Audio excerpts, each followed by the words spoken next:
Marcia Banner, and welcome to this recording on what is a personal injury trust.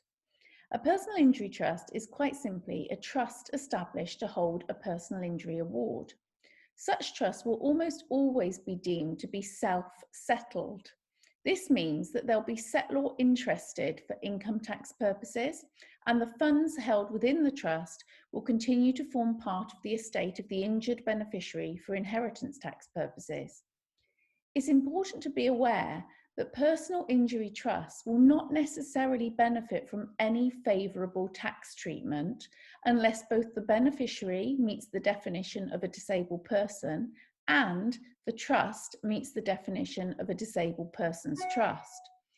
To meet these definitions, the beneficiary must be either mentally incapable within the meaning of the Mental Health Act, or must be in receipt of one or more prescribed disability benefits, while the terms of the trust must ensure, broadly, that no one other than the disabled person can benefit from the trust during the disabled person's lifetime. If both of these criteria are not satisfied, the tax treatment of a trust that holds a personal injury award will depend on the terms of the trust that's been established. Personal injury trusts are usually set up to preserve entitlement to means-tested benefits, and so will most commonly be discretionary in nature.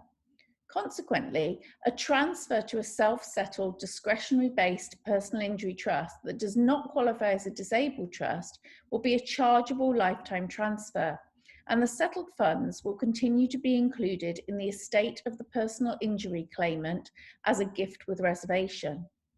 As the trust will not benefit from favourable inheritance tax treatment, inheritance tax periodic and exit charges may also apply if the trust fund exceeds the nil rate band. If, however, the trust into which a personal injury award is settled meets the definition of a disabled trust, and the injured person meets the definition of a disabled person, the disabled beneficiary will be deemed to have a qualifying interest in possession in the trust fund, even if the trust is actually discretionary in nature. The disabled person will therefore still be treated as owning the trust fund for inheritance tax purposes. However, there will be no transfer of value when the trust is created, and no inheritance tax, periodic, or exit charges will apply to the trust property. Once the disabled person dies, the trust may come to an end, or it may become a standard discretionary trust that no longer benefits from preferential inheritance tax treatment. You can find more information about the tax treatment that applies to disabled trusts on TechLink. Thank you for listening.